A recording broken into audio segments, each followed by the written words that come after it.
Hey guys, tonight we're not lounging on a memory foam mattress or sipping chamomile tea.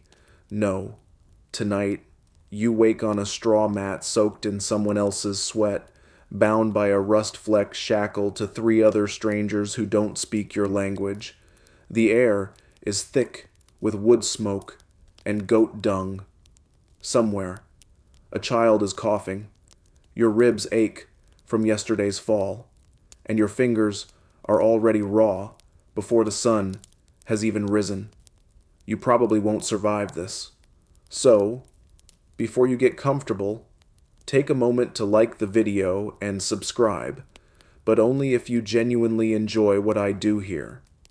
And hey, drop your local time and location in the comments. I love seeing where you're all tuning in from. Now, dim the lights. Maybe turn on a fan for that soft background hum. And let's ease into tonight's journey together. You don't sleep long in the longhouse, not when sleep is as light as the mice that scurry across your feet. You're awakened by a kick to the calf.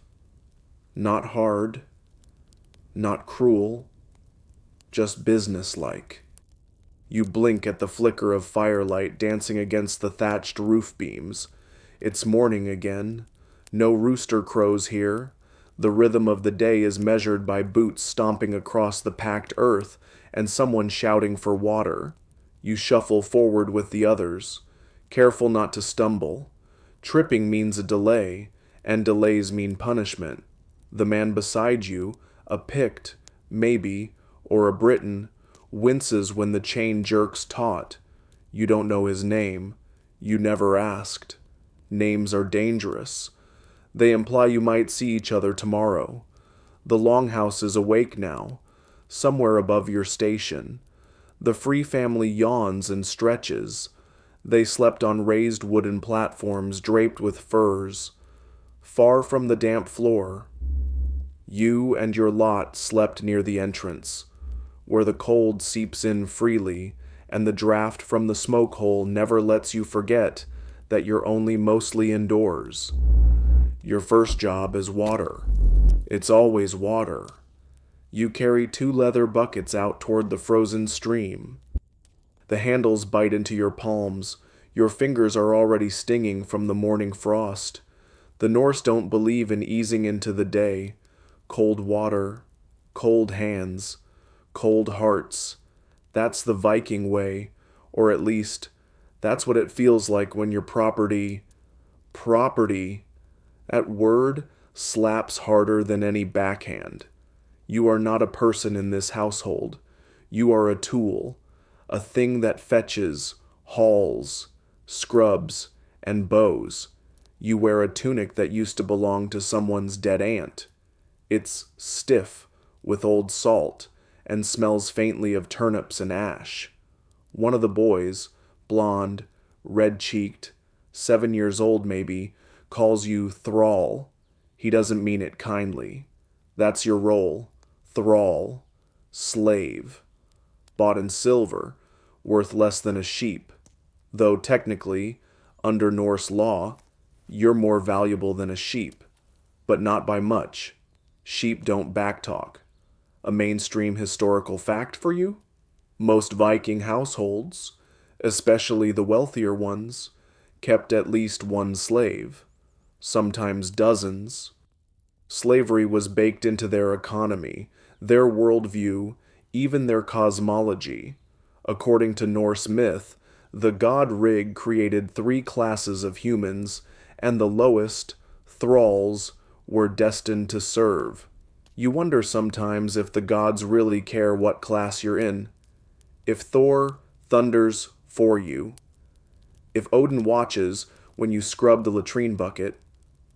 Probably not. You're not even sure if they exist. You had your own gods. Once. But they were left behind in smoke and screams and blood. Your chores bleed into one another.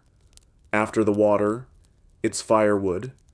After firewood, scrubbing pots. You slip once on the icy step leading into the cookhouse and hear laughter behind you. The mistress's daughter. maybe 13, smirks and says something about clumsy hands. You bow. It's safer that way. Your back already hurts. It always hurts. There's a permanent knot just under your left shoulder blade from lifting too much, too often. You can't afford to groan, though groaning earns suspicion. And suspicion earns lashes. Here's your quirky tidbit of the night. Viking slaves weren't just farmhands or household servants.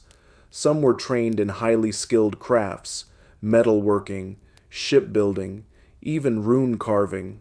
You've heard whispers that if you're good enough, clever enough, you might work your way out. That's the hope. Anyway, it keeps some people from walking into the sea, but not everyone agrees. Historians still argue whether manumission, the process of freeing a slave, was common or rare in Viking society. Some sources suggest it was achievable after years of service. Others imply that most thralls died thralls, no matter how loyal or clever they were. You dream of being clever? Of learning enough of their language to eavesdrop? Of watching? Quietly? Until you find a crack in their routines?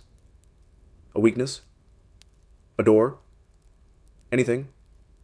But not today? Today? You finish your chores in silence? You eat when you're told? If there's porridge left after the children have had their fill? You sleep where you fall. You survive. And when the longhouse quiets down and the fire settles into embers, you curl into your corner of the dirt floor, fingers still sore, stomach half full, heart half numb. Tomorrow, you'll wake in chains again. You weren't born into this. That's the part that haunts you most.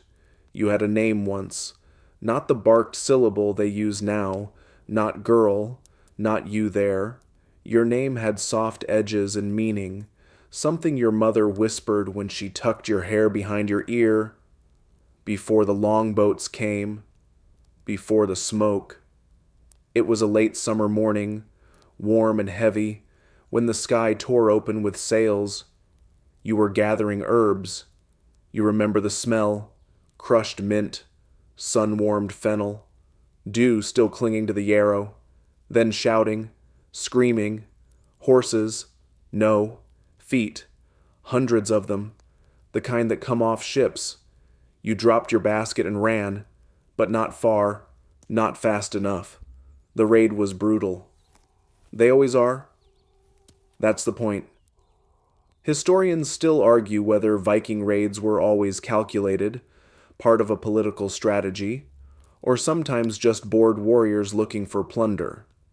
Either way, you were the wrong person in the wrong place with the wrong amount of weapons, which is to say, none. They didn't kill you. That was the first cruelty. You were tied to the others, old men, little boys, 2 girls younger than you, one by one. The strong and weak were sorted, the strong kept, the weak, well, they were considered less marketable. You were somewhere in between troughs, strong back, quiet mouth, wide eyes, a bargain. You were marched to the coast with a rope around your neck, shoved into the belly of a boat that smelled like fish and old battles. Someone threw a crust of bread at you, Moke. Someone else stole it. Days blurred. The sea is merciless. You threw up until you had nothing left. A woman beside you died, and no one said her name. You didn't know it anyway. When you arrived, there was no welcome. Just more shouting, more sorting. You were taken inland, deeper into a language you didn't understand, and customs that felt like pantomime performed by wolves. There was laughter. Some of it was at your expense. You learned quickly not to react. Here's your mainstream historical fact. The Vikings raided far beyond their Scandinavian homelands, capturing people from Ireland, Britain, Francia, and even Slavic territories. Slaves, thralls, were a major part of what made Viking raids profitable. Human lives, sold like grain. You became cargo, then property. Your second night in the new village. You were scrubbed down with freezing water. They cut your hair to lice length and rubbed your scalp with ash. You weren't dirty, but you were foreign, and foreign meant suspect, even diseased. The man who bought you examined your teeth like you were a horse. He pinched your forearm, nodded, paid with 2 silver coins and a broken dagger that used to belong to someone famous. That was the moment your old life snapped off like a button from a torn sleeve. You wanted to cry, but crying implied someone might care. There was a woman there, older, with the flat eyes of someone who'd seen too much. She was a slave too, but higher up the ladder. She motioned you over, shoved a rag into your hands, and pointed to a pile of dirty pots. That was your orientation. The quirky fact of the night: Viking slave markets sometimes used dyed clothing to indicate status. Some slaves were color-coded, literally, to show whether they were domestic, agricultural, or skilled. You didn't get a dye. You got a stain. A reminder. In the weeks that followed, you adapted. Sort of. You learned to mimic their greetings, to flinch in advance of blows, to interpret the subtle cues of a culture obsessed with strength. You were forbidden to speak your own tongue, not that there was anyone left to speak it with. You scrubbed, fetched, stirred, hauled. You were hit only once a week, which meant you were doing well. That's the logic you adopted to survive. Only once this week. Only a bruise this time. Only had to sleep outside one night. The slave quarters weren't separate. You lived in the same longhouse as your captors, just in a shadowed corner near the latrine bucket and the drafty door. It was strategic, easier to keep an eye on you, harder for you to escape without someone noticing, but even chained lives have flickers of autonomy. You memorized their routines. You learned who argued, who forgot things, who drank too much mead and didn't check the locks. You began storing information like a squirrel hides nuts, not because you were ready to run, but because one day, maybe, the old slave woman, her name was maybe Asa, showed you how to lace your boots with twine instead of leather. Quieter, she whispered, for later. You still had nightmares about the raid. Sometimes, you woke up clawing at the dirt, convinced you were still choking on smoke. Once, you bit your tongue so hard it bled, but you didn't scream. Not anymore. That was the second cruelty. You were starting to forget the sound of your own voice. They gave you a new name. Eventually. You didn't like it. It meant something absurd, like twig or duck. You nodded when they said it, and never used it yourself. By the time autumn came, you no longer flinched when the dogs barked. You no longer jumped at every raised hand. You became something like invisible, and that was almost freedom. Almost. The market is loud, not festival loud. No flutes, no pastries, no laughter, just the relentless clamor of livestock, shouting traders, and the squelch of boots in muddy straw. You stand among them, but not like them. You're not here to buy. You're what's being sold. You try not to look at the others. Rows of tethered people lined up along a splintery wooden fence. Some have blood on their ankles where the ropes rubbed raw. Some hold themselves tall, defiant. Others are already broken, swaying on their feet like stalks in wind. You stand somewhere in the middle, quiet, dirty, and unspectacular. That's the safest place to be. A man inspects you. He has a merchant's belly and a warrior's grin. He smells like onions and ambition. He fingers your jaw, lifts your lip to inspect your teeth. You think about biting him. You don't. Nearby, someone haggles over a boy with sturdy arms. He's maybe 10. The trader boasts about his stamina and obedience like he's advertising a mule. You look away. A woman is crying, not loudly, but enough that her shoulders shake. She's holding a baby. The baby is not for sale, just her. The merchant promises they'll be reunited. The lie is so casual it feels rehearsed.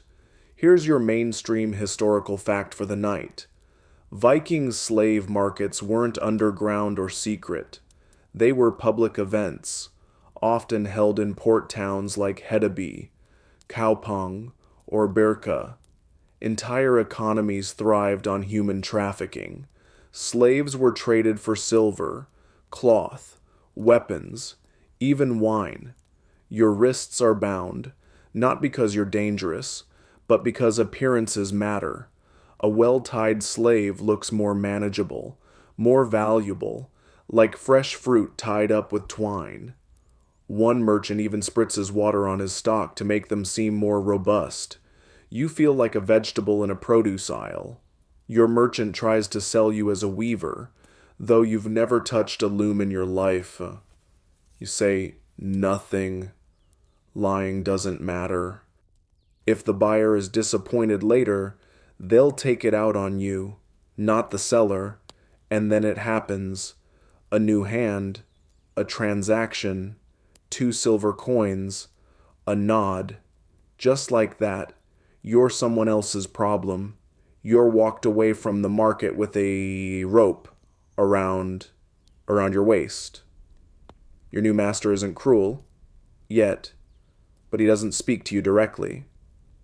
You're led behind his horse, like a cow bought for breeding. You don't know his name either. Doesn't matter.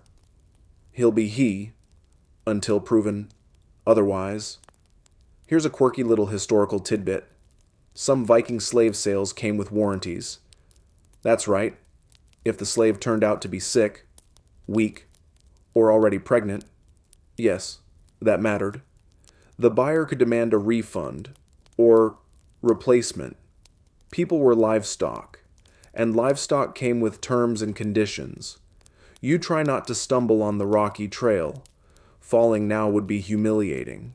But your legs are already tired from standing in the market all day, and the blisters from the salt voyage still haven't healed.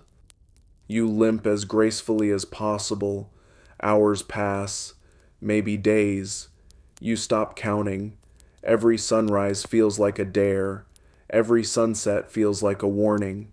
Eventually, you arrive at his farm, a longhouse with a stone hearth, a muddy yard, and a pile of fish guts near the doorway. Home, sweet home. You're given to the mistress like a package. She clicks her tongue and says something you don't catch, then she hands you a broom. No introductions, no instructions, just motion. Sweep this, carry that, boil this, shut up. That's the moment it really sinks in. Not when you were tied up, not when you were sold, not even when you left behind your mother tongue.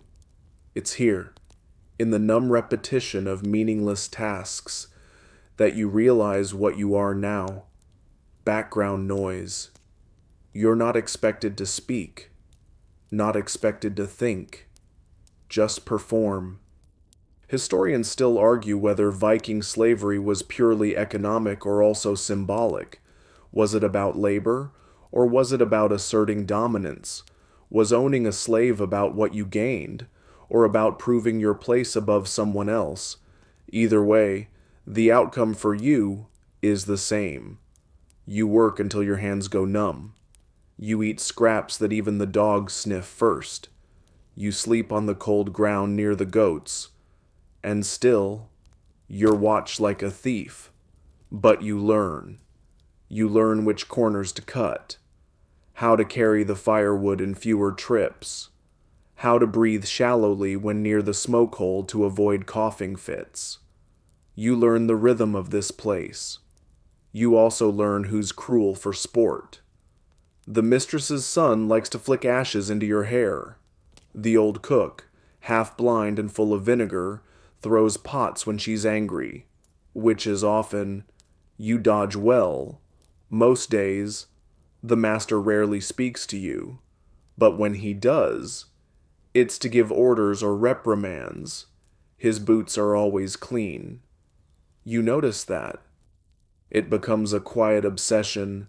Your own feet are cracked, black with mud and old burns. His are polished like pride. You wonder how many like you pass through this place and are never remembered. No carvings, no songs, just a whisper of footprints on a floor that will soon be swept clean again. You hold on to your memories like they're smuggled goods. The smell of your home, the sound of your brother's laughter, a lullaby your mother used to hum, off key, but safe. And that's the third cruelty. Memory becomes its own punishment. You don't have a name anymore, but you're given a sound. It's short, sharp, and shouted when you're needed. It might be the same one they used for a dog they used to own. You respond to it now without thinking. That's the safest way. The name you were born with? You bury it deep, like a bone under snow. Not because you've forgotten, but because remembering it too clearly makes your chest ache in a way you can't afford. You hear it once, in a dream, your real name. Someone whispers it gently, your mother, maybe, and for a moment you feel warm. Then a kick jolts you awake. One of the other slaves needed to pass, and you were in the way. The mistress decides your name isn't dignified enough, so she renames you something she thinks is funny. Chuck, which means chunky. You weigh barely more than a sack of oats. But that's the joke. You nod and accept it, like you accept everything now. Fighting over names is for people with rights. You try to learn their words. You listen closely when they speak around you, piecing together meanings from gestures, tones, repetition, clean, faster, idiot. These you learn quickly. Eventually, you understand just enough to follow orders more efficiently, which makes you more useful and slightly less likely to be punished. Here's your mainstream historical fact. Viking slaves came from many places: Anglo-Saxon England, Slavic lands, the Baltic, even further afield. As a result, multilingualism was common among thralls. Some became fluent in Old Norse, not by schooling, but by sheer necessity. You don't speak unless spoken to. Even then, you keep it brief. Short answers are safer. Silence, though, is golden. You learn that silence has weight. It's the armor you wear. The fewer words you offer, the fewer chances there are to say the wrong thing. There's a boy, freeborn, about 12, who likes to test you. He'll ask you trick questions, waiting for a wrong answer to laugh at. Once, you answer correctly, and he smacks you anyway. Don't be clever, he sneers. Clever slaves get ideas. So, you learn to keep your cleverness quiet, like a secret pouch sewn into your rags. You become invisible. That's the goal. But invisibility has limits. The cook notices you can handle hot pans without flinching. Now she hands them to you without warning. The mistress notices that you scrub cleaner than the others. She starts pointing at things and saying, "You, that." You become the one they call for when the other slaves mess up. That's not praise. It's just a shift in blame. Still, small signs of survival creep in. One day, you manage to hide a scrap of boiled fish under your skirt. Hem. You eat it later, alone behind the longhouse, savoring each salty, flaky bite like it's a feast. You've never stolen food before. It feels like sin. It feels like victory. Here's your quirky fact of the night. Some Viking households renamed their slaves with animal names: piggy, goat, chicken, not just to humiliate, but to reinforce ownership. Others gave nicknames based on physical traits, like crooked nose or slow eyes. You've met a girl named Frog. She once croaked at the mistress's son when he wasn't looking. You still think about that and smile. There's no schooling for you, of course, but you learn every day. You watch the master carve a rune stone for a neighbor's grave. You learn which herbs help with burns. You learn how to stretch a goat hide tight over a frame without tearing it. These are your secrets, your crumbs of power, but you also learn pain intimately. There's a day when the mistress's prized jug breaks. You didn't touch it, but you were nearby, and that's enough. She doesn't strike you herself. She tells her eldest son to do it. He doesn't hesitate. The slap is hard and quick. Your ear rings for hours. You don't cry. Crying would be a waste, but later that night, you lie on the cold earth, staring up at the thatched ceiling, and let your eyes water silently. You pretend it's the smoke. No one's watching. You let yourself feel, just for a moment. Historians still debate whether slaves in Viking society had any legal protections. Some sources suggest they could be punished without cause. Others hint at unwritten codes of conduct, limits to cruelty, enforced by social pressure. But those limits are elastic, and you are a long way from anyone who'd bend them in your favor. Still, there are glimmers of humanity in strange places. The old man who tends the goats leaves you a warm scrap of fur on a freezing night. He doesn't say anything, just tosses it toward you with a grunt. You nod. That's all. The slave girl named Frog smuggles you a half-rotten apple once. Better than nothing, she says with a grin full of mischief. You share it in silence, and for a moment, you feel like people again. But mostly, you are quiet. That is your gift. That is your weapon. You become so good at being invisible that one day, during a feast, the family forgets to chain you. You stay anyway, just to see if they'll notice. They don't. Work defines your life now. The hours, the aches, the rhythm of your limbs repeating the same tasks until they blur into muscle memory and bruises. You wake, you haul, you grind, you clean, you sleep if you're lucky, you dream if you're not. Each morning begins with firewood, always firewood. Even in summer, the hearths must be fed. You trudge to the tree line with a wicker basket on your back and return doubled over. Once, the strap snaps and the basket dumps onto the muddy threshold. The mistress steps over the pile like you're a spilled pail of wash water. Your next task is grain. You kneel by the heavy stone quern, turning the grinding wheel hour after hour until your arms tremble and your knees bruise. The flour sticks to your sweat. You look like a ghost in a linen tunic. Sometimes, the overseer checks your work. He says nothing, but you know what happens if the flour isn't fine enough.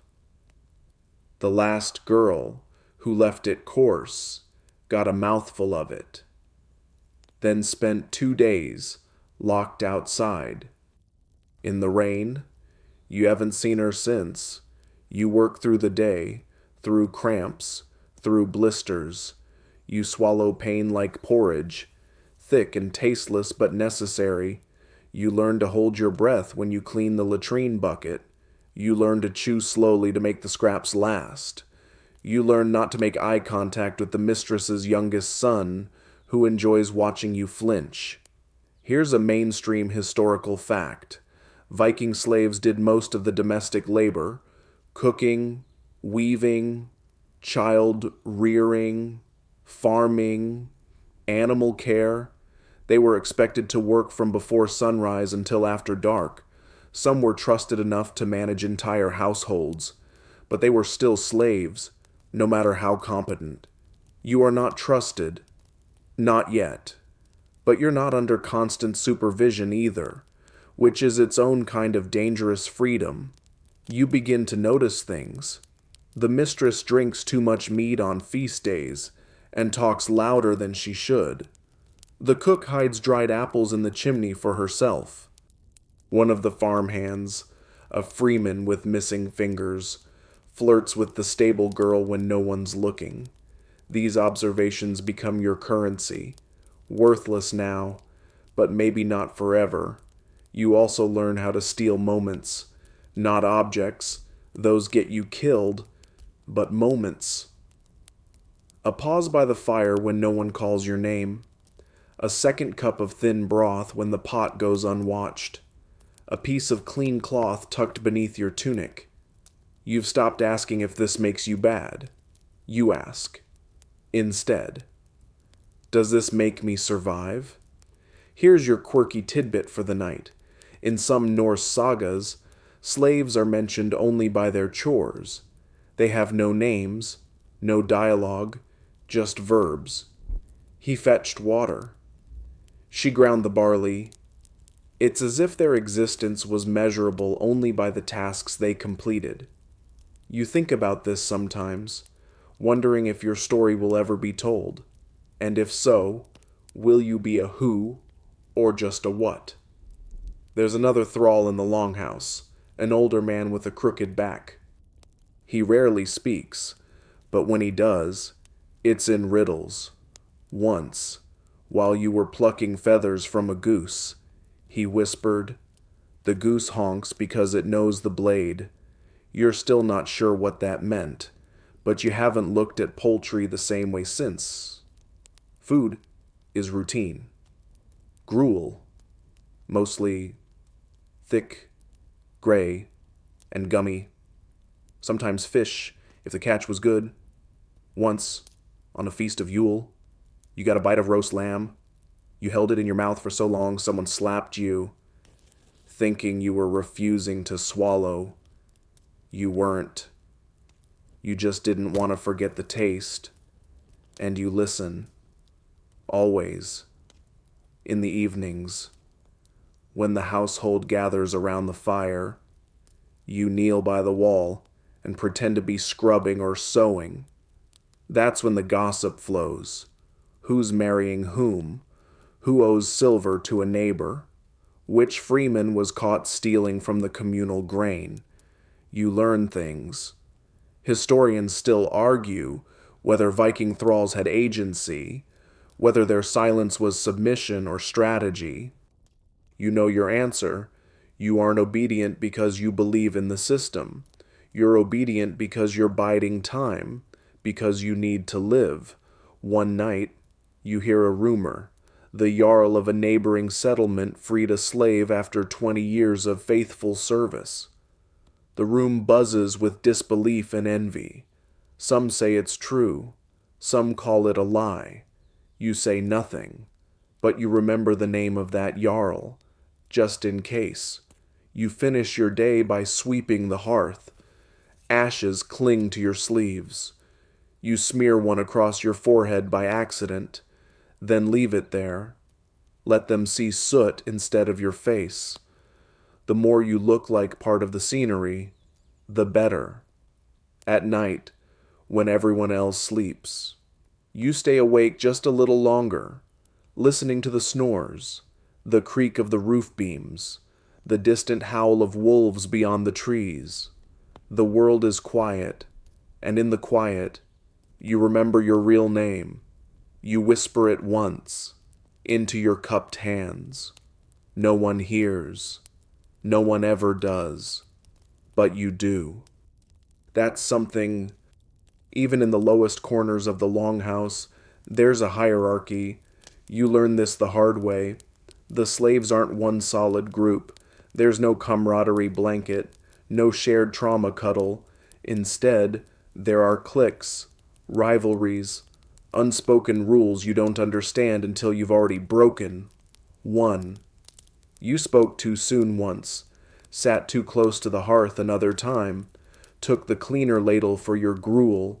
Mistakes, minor, but in a world where power is a scarce resource, even the illusion of advantage invites retaliation. There's an older woman named Adis. She's the mistress of the kitchen, unofficially, of course, because slaves don't have titles. But everyone, even the cook herself, defers to Adis. She's been here longest. Her back is bent, but her voice is sharp. One word from her, and the rest step aside, including you. She watches you with the kind of cold curiosity usually reserved for diseased sheep. Not hostility, exactly, but something close. She waits for you to slip up. You try not to give her the satisfaction. You scrub harder, bow lower, speak less, but you also watch, observe. You notice that Adis has a soft spot for the master's hound. You see her sneak at scraps, fish skin, fat trimmings, the bone end of a stew. She whispers to it when no one else is around. One night, you quietly drop your own portion of bone by the hound's bowl. Adis sees, says nothing, but the next day, someone hands you a cleaner shift. No words, just cloth, an offering, maybe even a nod of respect. Here's your mainstream historical fact. Even within slavery, Viking society had nuanced gradations. Household slaves often had better conditions than field slaves. Some even served as confidants, messengers, or craft apprentices. Social capital existed, even if it was invisible. You aim for that. Social capital. Not to be liked, just to be tolerated. Safe. It's complicated by the mistress's wife circle, wealthy women who treat you like furniture with hands. They speak in front of you as if you're deaf. They gossip about lovers and trade news about husbands at war. One of them refers to you as that pale one. Another asks the mistress if you come from the east, and if your people are known for loyalty. The mistress laughs. She's quiet. She says, "That's worth more than beauty." You're not sure if it's a compliment, but you hold on to it anyway. Quiet has become your currency. Here's your quirky tidbit. Some Viking households use their slaves in matchmaking. A thrall might be sent to carry a love token, deliver a secret letter, or relay whispered declarations between lovers too proud or forbidden to speak directly. You once carried a carved comb from the eldest son to a village girl. You weren't supposed to understand what it meant, but you did. Among the other slaves, you begin to navigate the current. Frog, still your favorite nickname, is cleverer than she lets on. She pretends to be slow when the mistress is around, but when it's just the two of you churning butter or stringing onions to dry, she hums songs from a land neither of you remember clearly. You harmonize once, barely audible, and she gives you a look, half warning, half invitation. You don't sing again, but the memory floats with you for days. The men, especially the field slaves, operate by different rules. They speak in grunts and gestures. They swap favors, patching sandals, sharing firewood, shielding one another from blame. You're not entirely welcome in their world, but you've borrowed a bit of their code. One nod, and a shovel is passed your way before the mistress can see your hands are full. Historians still debate how much autonomy thralls really had in Viking households.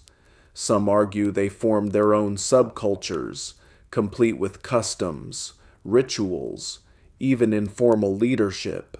Others think the harshness of bondage left little room for community. But you know this much: survival favors collaboration, not solitude. You learn to spot tension before it erupts. The way the cook slams pots harder than usual, the flicker in the overseer's eye before he lashes out. You learn how to melt into the background when moods sour, how to position yourself just behind the door frame, out of reach but within hearing. It becomes a kind of magic. You are invisible, yes, but with eyes and ears sharper than any freeborn in the longhouse. There's one evening when it all unravels. The mistress accuses someone of stealing honey. It wasn't you, but it doesn't matter. She's in a fury. Everyone is questioned. Idis is silent. Frog looks terrified. You step forward. You don't admit to it. You don't lie either. You say, I didn't see. That's all. The mistress raises her hand to strike. Pauses. The master steps in, glances at Idis, at you, then tells everyone to get back to work. No one is punished. Later that night, Adis places a folded cloth by your sleeping mat. Inside is a bit of honeycomb. It tastes like the first kindness you've had in months. You've long since learned that the weather doesn't care who's free and who's not. The storm doesn't skip the thralls just because they're miserable enough already. When the sky breaks open and the sleet falls sideways, you're still out there, hauling, chopping, fetching, cleaning. Frozen fingers don't exempt you from duty.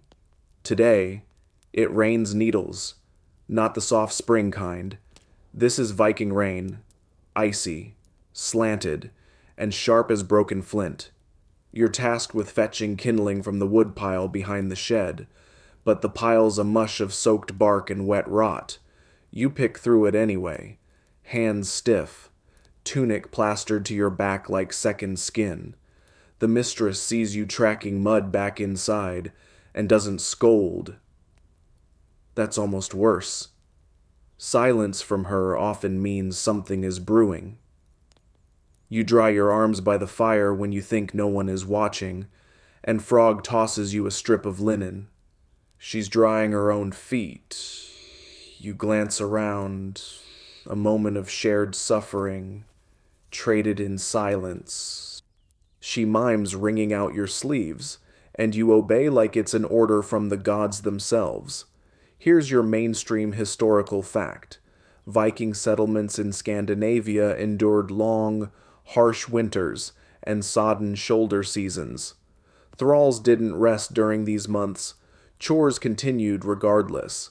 In fact, many tasks became harder, water buckets froze, paths turned to sludge, livestock sickened, and tempers ran shorter than the days.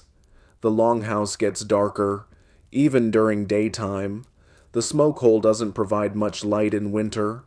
The air turns thick and gray, chokingly warm from the central fire, yet your toes still go numb. You understand now why so many people lose fingers here. Not to battle, but to frost. The weather owns you. It dictates your pace, your posture, even your thoughts. You begin to dream in fog and shiver, even when the fire roars. Your skin cracks along your knuckles, and no one offers salve. You spit on them instead and rub it in. Better than nothing. The floor is a constant mess. Mud tracked in, goats sneaking crumbs, ashes that settle into every seam of your clothes. You sweep, and sweep, and sweep again. It's not about cleanliness, it's about ritual. You do it because that's what you do. The sweeping never ends. It only restarts. Your quirky tidbit tonight? Viking homes were surprisingly smoky. Without chimneys, the smoke from hearths filtered out slowly through a hole in the roof or through the walls. Historians believe this preserved meat and deterred pests, but it also made everyone's lungs work overtime. Coughing wasn't a symptom of illness. It was background noise. You've developed a soft, dry cough, not enough to alarm the mistress, just enough that you wake in the night sometimes gasping, clutching at air like a fish too long on land. Still, you prefer the outside chores. As brutal as they give you air, space to think, space to be alone, if only briefly. Out in the fields, there's the wind and the ravens and nothing else. Frog once told you that if you follow the ravens, they'll lead you to Odin's hall, or at least to something important. You tried it once. All they led you to was a half-rotted sheep carcass. Still, it was better than the longhouse. Some days, you're loaned out to neighbors. The mistress earns favors or cloth, and you get a fresh set of bruises. Different longhouses mean different hierarchies, but the same expectations. Do the job. Be invisible. Don't speak unless it's, "Yes, mistress," or "Thank you, sir." One such day, you work for a farmer whose wife never makes eye contact with you. She treats you like a cupboard that walks. But her daughter, a freckled girl no older than 10, watches you. You're hanging herbs when she whispers, "Were you always a slave?" You freeze. Before you can answer, or even think of lying, she's called away. You never see her again, but her question lingers in your bones. Were you? It's been so long. You almost believe you were born this way, that you emerged from the earth with a bucket in one hand and a list of chores in the other. Historians still argue whether Viking slavery was permanent by nature or if mobility was possible. Some slaves were granted freedom in wills, others bought their release if they somehow scraped together enough silver. But for most, the collar never came off. You're not wearing a collar, just rough spun linen and shame. Still, small acts of resistance slip in. You place firewood just slightly askew to make it burn slower. You leave out one herb from the stew so it tastes less rich. You stare at the ceiling instead of bowing when the master passes. Little things, unnoticed, but yours. The weather never lets up. Rain turns to sleet, sleet to snow, then back again. You work through it all until your hands go red and your joints click when you move. One night, the mistress tells you to fetch water after dark. The stream has frozen over. You break the ice with the stone and scoop the frigid water into your bucket, hands trembling, breath fogging the air. Then you see it, a small pair of glowing eyes in the trees. A fox, watching. Still, you don't move. Neither does it. For a brief moment, the two of you are equals.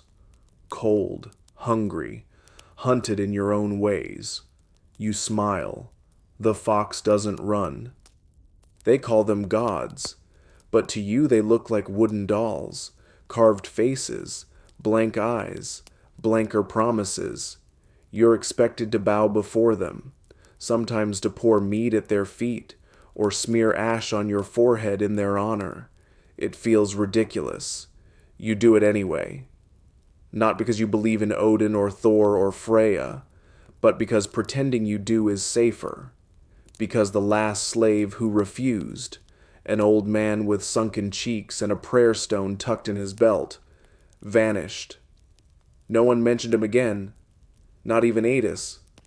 So now, when the household sacrifices a goat, you keep your eyes down. When they chant over runes, You hum along softly. When the mistress draws a hammer shape in the air, you mirror the motion, but your gods, if they're still listening, stay silent. You haven't said their names aloud in months. You wonder if that means they've forgotten you, or maybe you've forgotten them. Here's your mainstream historical fact. Norse paganism was deeply woven into everyday Viking life, including household rituals, seasonal festivals, and community law. Slaves were expected to follow these customs, regardless of their background. Many did, either out of fear, strategy, or eventual conversion. You learn the routines: when to speak the offering words, when to look solemn, when to clap along with the spring festival songs. You even learn a few lines of poetry, just enough to echo the mistress's sons during the feast. But inside, your mind wanders elsewhere, to the gods you grew up with, gods of sun and wind and river. You used to offer flowers, not blood. You used to sing, not kneel. But here, your gods don't exist. Not out loud. Anyway, one morning, you find a small wooden charm tucked beneath a hearthstone. It's not Norse. It's carved in a spiral pattern that reminds you of home. You don't know who placed it there. Frog swears it wasn't her. But when she sees the look in your eyes, she says nothing more, just nods once and turns away. You hide the charm in your tunic, a piece of your soul, rescued from the ashes. Your quirky tidbit tonight: some Viking households had hybrid spiritual practices, especially in regions where Norse settlers mixed with local populations. It wasn't unusual to find Christian crosses next to Thor's hammer, or a slave secretly praying to Slavic or Celtic deities while cooking in a Norse kitchen. You start whispering to your gods again, just before sleep.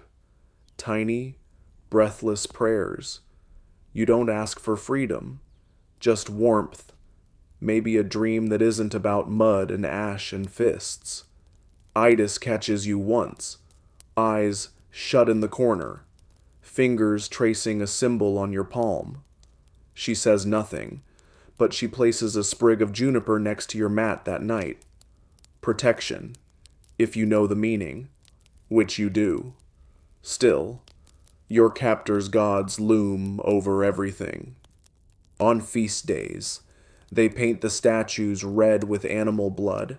They shout to Odin for strength, to Thor for storms, to Freya for love. You clean the altar after, mop up the blood, scrub the bronze bowls until they shine. Once, you catch your reflection in one, and flinch. You barely recognize your own face anymore. The children are taught these gods first. They laugh at Loki's tricks. They tremble at the story of Ragnarok. You serve their food while they recite the 9 worlds. You've memorized them by now. Asgard, Midgard, Jotunheim.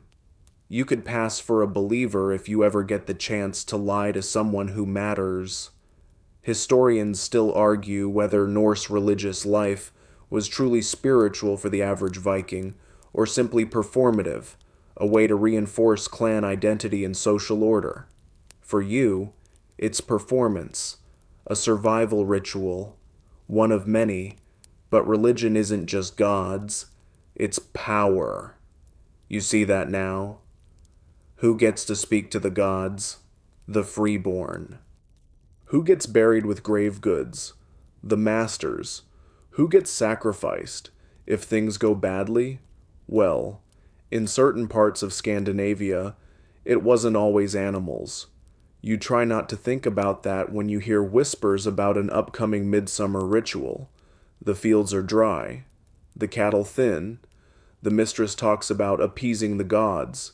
She says it loud enough for everyone to hear. Frog touches your wrist that night. Not hard. Just once. Enough to say, Stay quiet. Stay near. You do. The ritual passes without incident. A pig is slaughtered. Mead is poured. No one vanishes. But the fear lingers. The knowledge that you are not only property, but potentially offering. So, you keep praying, quietly, to your own gods, to any god who's listening, to anything at all. You ask them not for escape. You ask them for a tomorrow. You don't expect kindness anymore, which is why the small ones sting the most. It starts with the mistress handing you a strip of old wool. For modesty, she says, wrinkling her nose as if your bare knees offend the house gods. It's scratchy, unevenly cut, probably torn from an old shawl, but it's warmer than what you had. You mutter thanks. She doesn't hear. She's already talking about something else. A gift, you think, or perhaps a tool. You never forget that even their kindnesses are calculated. Even mercy is an extension of control, but not all slights are as soft. The cook burns your knuckles. Again, she pretends it's by accident, dropping a red-hot iron pan into your waiting hands, while not realizing you weren't wearing mitts. You bite the inside of your cheek until you taste copper. No sound. You don't give her that. Later, you wrap your hands in a poultice of mashed thyme and spit. The wounds blister. You still work. No one asks why your grip is worse today. Here's your mainstream historical fact. Norse households, though often described as tight-knit, could be breeding grounds for casual cruelty. Viking sagas rarely dwell on the inner lives of thralls, but what glimpses exist suggest an environment where physical punishment and humiliation were routine and rarely punished themselves. So you learn to disappear harder.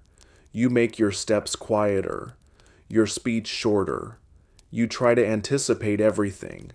When the fire needs feeding. When the mistress will demand her comb. When the child is about to drop his wooden bowl so you can catch it midair. And yet, even perfection has no reward. The master ignores you, which is a kind of peace. The sons, less so. One of them trips you deliberately as you carry a bucket of wash water. He laughs when it splashes on your tunic. Clumsy, he says. You look up just long enough to memorize the way his smile sits crooked on his face.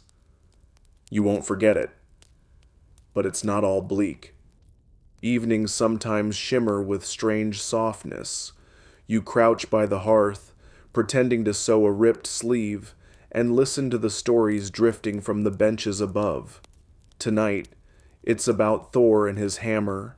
Again, the story never changes, but it makes the children giggle every time. You mouth the words along. You know the rhythm, the cadence. You could tell it yourself. Then someone hands you something, a carved bead, bone, smooth, with a tiny flower etched into one side. You don't see who gave it to you. Adis looks away. Frog shrugs. The cook is asleep. You cup it in your hand like it's made of gold. Here's your quirky tidbit of the night.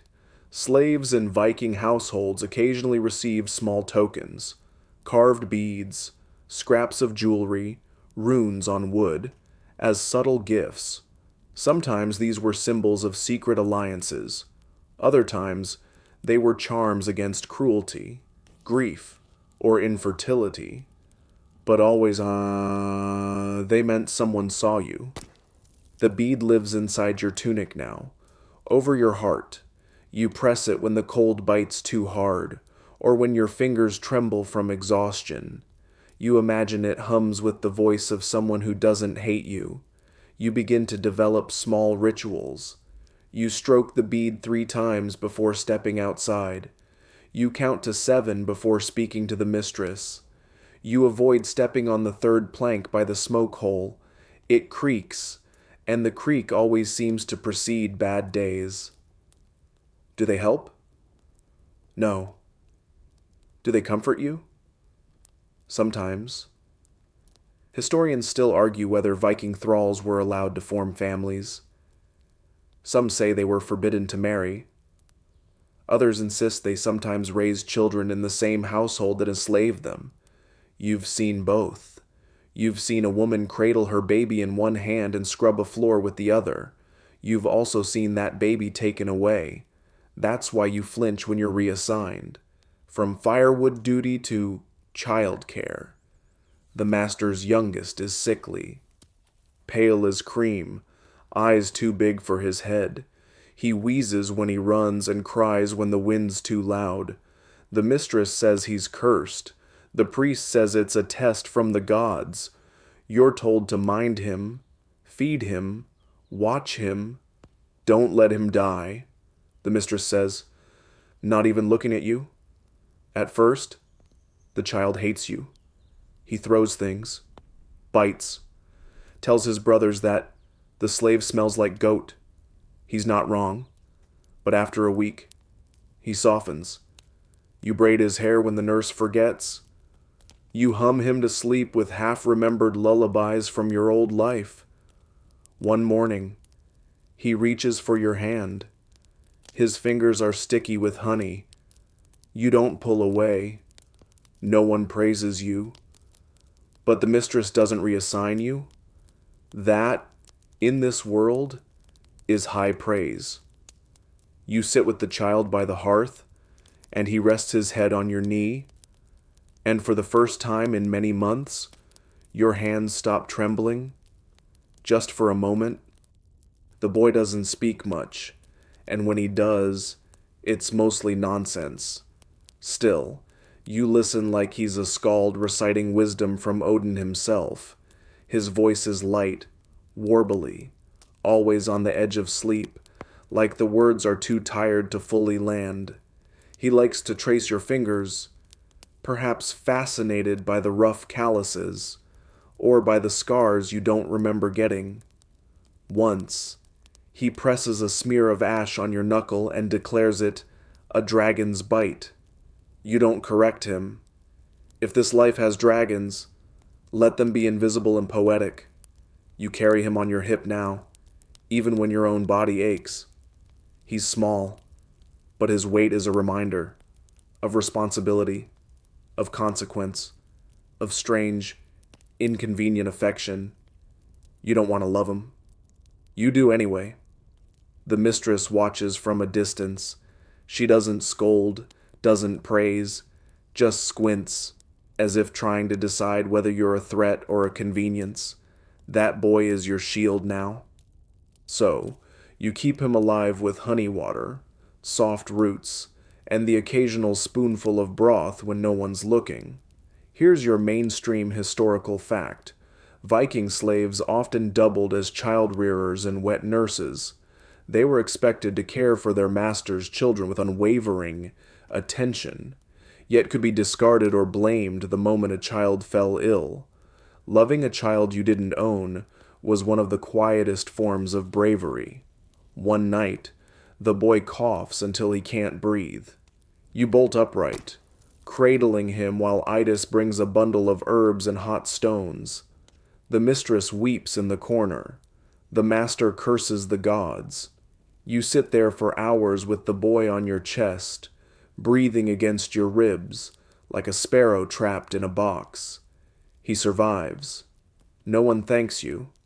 But the next day, the mistress hands you a crust of cheese, soft, fresh, almost indulgent. You chew it slowly and wonder what it would have felt like if she had looked you in the eyes when she gave it. You begin to earn a new type of notice, the village healer, a woman with wild white hair and a braid that wraps around her head like a crown, begins to speak to you directly. She watches how you mix the herbs, how you hush the child with your hum. She doesn't smile, but she doesn't sneer either. That's progress. One afternoon, She beckons you to her shed, hands you a bundle of yarrow and nettle. Boil this, she says, for cough. Then she nods, as if to say, let's see what you do with that. You boil it, strain it, add a dash of honey, serve it to the boy. He sleeps peacefully that night. Here's your quirky tidbit. Norse folk medicine was a blend of practical herbcraft and mysticism. Healers used runes, charms, and rituals alongside more empirical remedies. Slaves, especially women, often became skilled in such arts, whether by necessity or quiet mentorship. Some were even rumored to possess second sight.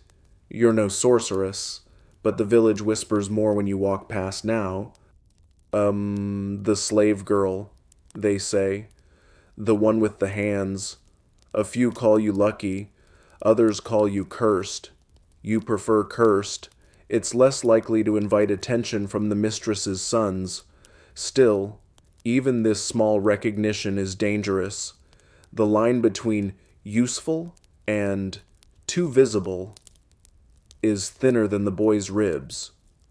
Historians still argue whether Viking thralls could build status within their households, or whether any elevation was purely temporary, tied to their master's mood, their usefulness, or sheer luck.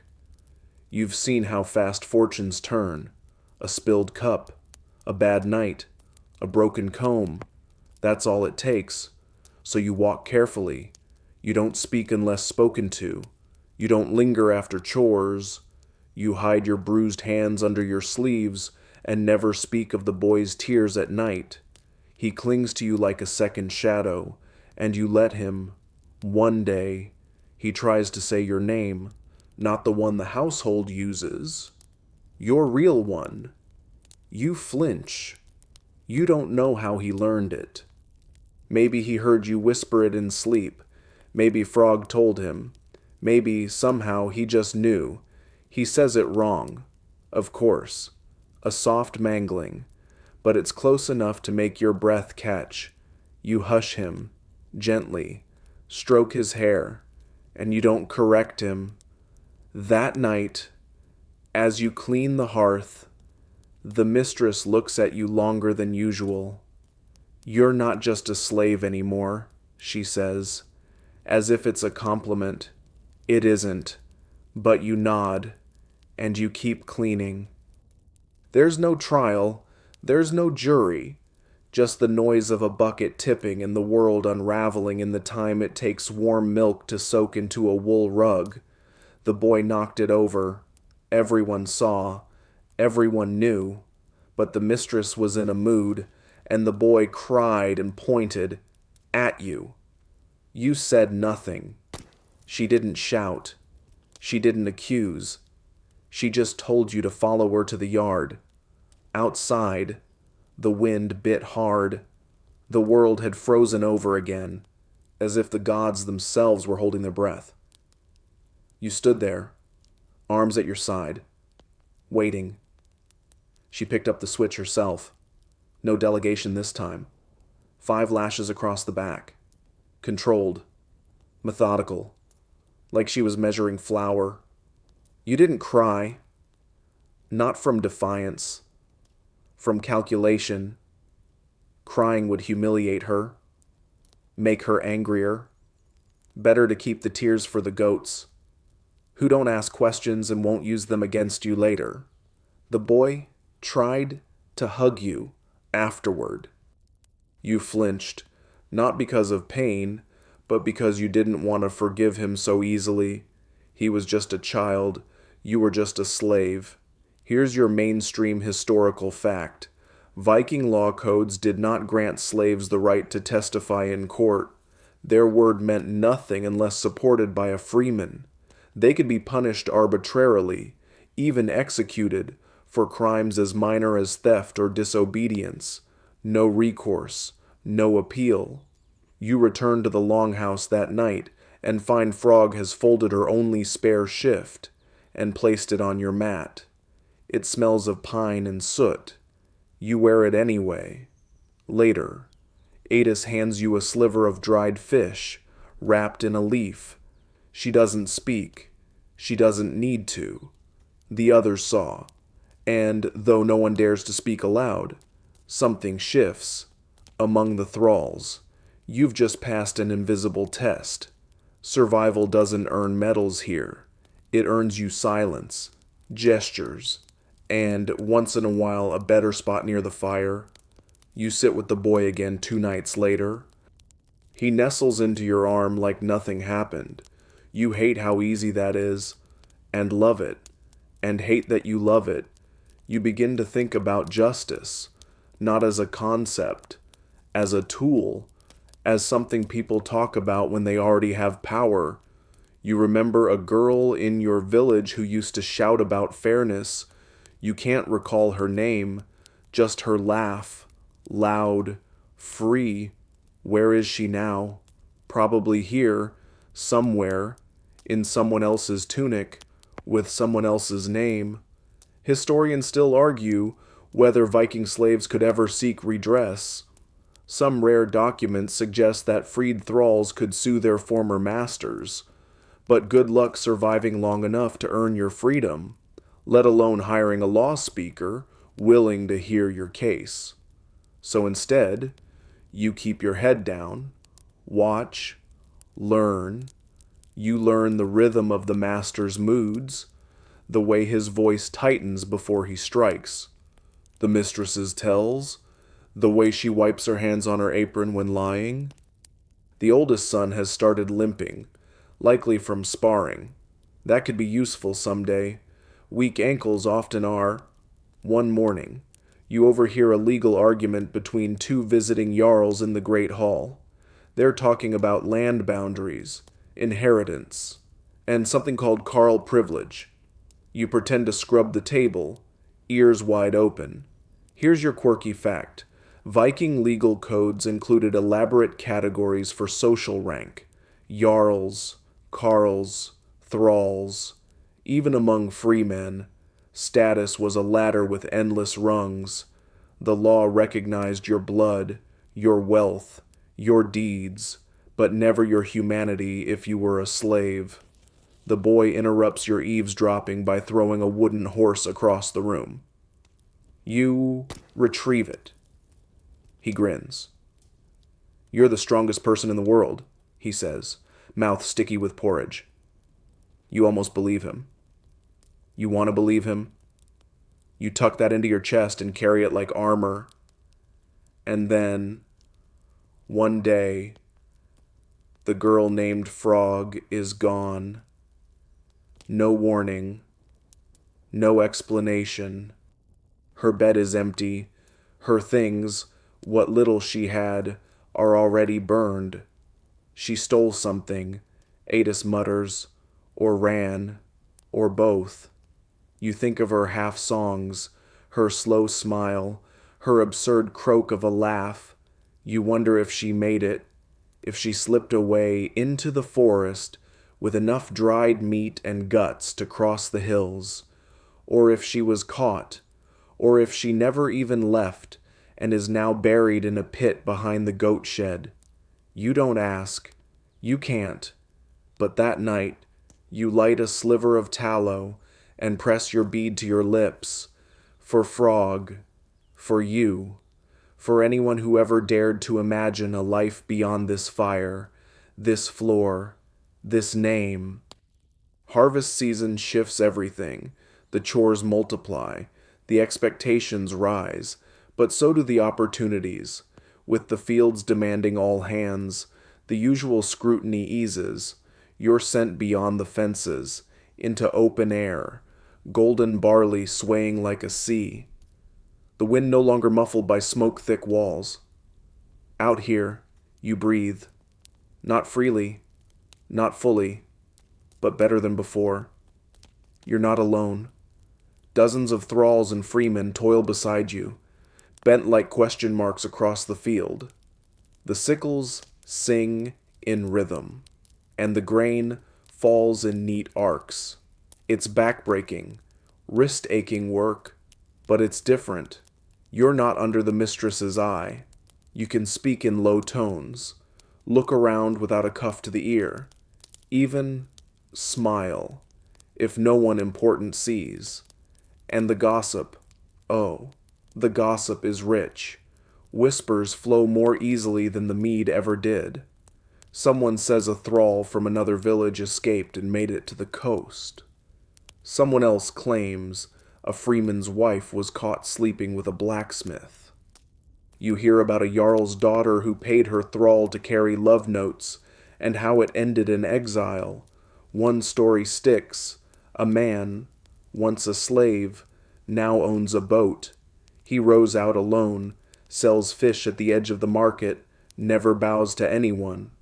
Bought his freedom, someone mutters. Years ago. You file that away. A story is just a story, but a story repeated often enough becomes hope. Here's your mainstream historical fact. While rare, manumission, the freeing of slaves, was possible in Viking society. Some earned it through years of service. Others were freed in a master's will. A few even bought their own freedom, often with silver earned through side work or by favor. You don't have silver, but you do have ears, and hands, and patience. Fieldwork changes the rhythm of your days. You rise before the sun, haul bundles taller than you, and collapse by moonlight. Your arms toughen, your feet blister, your back knots like a bowstring. You also get stronger. You begin to feel your body differently. It moves with purpose now, no longer just surviving, but capable. You lift more than the freemen expect. Outpace girls who once sneered. Even Idas raises an eyebrow when you carry 2 full sacks of rye without staggering. It's dangerous to be impressive, but sometimes it's more dangerous to be forgettable. Frog used to say that. You hear her voice every time you risk showing what you can do. Out in the fields, you also hear laughter. Not yours encore, of course, but others. Real laughter. From freemen who joke with each other as they work. From children running barefoot between haystacks. Even the master's sons seem human here. Sweaty, mud-streaked, mortal. One of them tosses you a crust of bread during a break. You accept it silently, eat slowly. He doesn't insult you, doesn't call you thrall, just nods and walks away. Later, the mistress scolds you for coming back with hay in your braid, but she doesn't beat you. You've become necessary. That's your new shield. Not loyalty, not silence, utility. Here's your quirky tidbit for the night. In some Norse communities, thralls participated in harvest feasts, albeit at the edge of the hall. If the yield was good and the mood generous, they were given scraps of roasted meat, watered down ale, and even allowed to hear the stories. You don't get ale, but you do get meat. It's a feast night. The mistress beams as the master boasts about the grain stores. You sit by the hearth with the other slaves, chewing slowly, reverently, on a piece of salted pork. You can't remember the last time your belly felt full. No one notices when you smile. Just once. The harvest also means more time in the village, delivering sacks, gathering tools, assisting traders. You walk paths you hadn't before, see gates, see carts, see horses tethered to posts, unattended. You start watching the guards, their patterns, their distractions, their habits. You don't plan anything, but you think. You allow yourself to think. Historians still debate how often slaves attempted escape in Viking society. Some say it was rare due to isolation and brutal consequences. Others argue it happened frequently, but quietly, with only the successful stories passed down. You've never run, but now you know where the blacksmith leaves his tools. You know which paths flood in autumn and which stay dry. You know who drinks too much and who forgets to check the fences after sundown. More importantly, you know you can make it a mile, maybe two. You're strong enough now. You lie on your mat that night, eyes open to the dark, and let the thought bloom. What if? What if you walked past the field and didn't come back? What if you crossed the marsh instead of going around it? What if you got to the coast and said your name, your real name, to someone who didn't know it was supposed to be gone? What if? You don't sleep much. But when you do, you dream of walking barefoot through frost, breath in your throat, eyes on the horizon, no chains, no chores, just distance, and the sound of your own voice calling itself home. Freedom always seemed like a fairy tale, distant, hazy, made of words passed between hands like contraband, but now the idea has weight. It breathes behind your ear as you work. It taps your shoulder when you're bent over the hearth. It whispers when you close your eyes at night. And oddly enough, it starts with a sick child, not the master's son.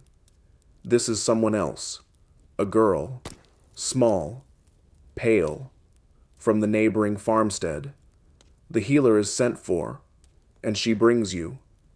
Says, you'll carry her satchel, but you know better. You're there to watch, to learn. The girl is burning with fever, twisting in her bed of moss-stuffed linen. Her mother hovers like a storm cloud. The father, thick with worry and sweat, keeps asking if the gods are angry. The healer waves him off. She sets her hands on the girl's chest and closes her eyes. You know this part. It's more for show than science. The real work is in the herbs, crushed meadow sweet, feverfew, willow bark boiled down to a bitter, bitter tea. You hold the girl's hand while she drinks. She doesn't cry. She just looks at you with enormous, frightened eyes and squeezes. 2 days later, she's laughing, weakly, but laughing. They call the healer a miracle worker. They call you nothing. But the healer sees. She doesn't praise you. But when she hands you the satchel next time, she doesn't say, carry it. She says, bring what we need. You choose the right herbs without asking. That's when the boy, the master's son, gets sick again. This time, with something stranger. He shivers in the sun. Doesn't eat. You press your fingers to his pulse and feel the thump of something wrong. You speak to the healer. She nods. Together. You brew something dark and sour. He drinks. He throws up. He sleeps. And then, he gets better. The mistress doesn't say thank you, but she looks at you differently now. Not quite with warmth, but with weight. Here's your mainstream historical fact. Some Viking slaves gained status as healers, midwives, or spiritual practitioners. Though still property, they occupied a strange liminal space, trusted, needed, yet always one wrong breath away from punishment or suspicion. That space is where you now live. The boy clings to you more. You try not to let your heart melt, but it does anyway. When he falls asleep in your lap, you dare to hum, not loudly, just a thread of song from a life before this one. His fingers twitch. He smiles in his sleep. That's when you notice something new. The eldest son, taller now, bolder, has started watching you. Not cruelly, not quite, just noticing. He asks what you put in the boy's tea. He says it casually, like a joke, but there's curiosity in it. You answer, meadowsweet. He nods, says, you're clever. You say nothing. Clever is a dangerous thing to be. Later, you hear the mistress whispering about you. She's different, she says. Useful. She doesn't mean it as a compliment. She means, watch her. She's changing. That night, you sit by the hearth and sew. Adis leans in and mutters, be careful. The moment they realize you're more than they want, that's when they make sure you aren't. You nod. You already know. Still, your reputation grows. The freemen bring you little things, scratches, burns, cuts, always when no one's looking. You smear salve, bind wounds, whisper cautions. They don't thank you. They just return with fewer questions next time. You become something almost like necessary. Here's your quirky tidbit. In some sagas, household slaves are depicted as wise women, keepers of lore, even oracles.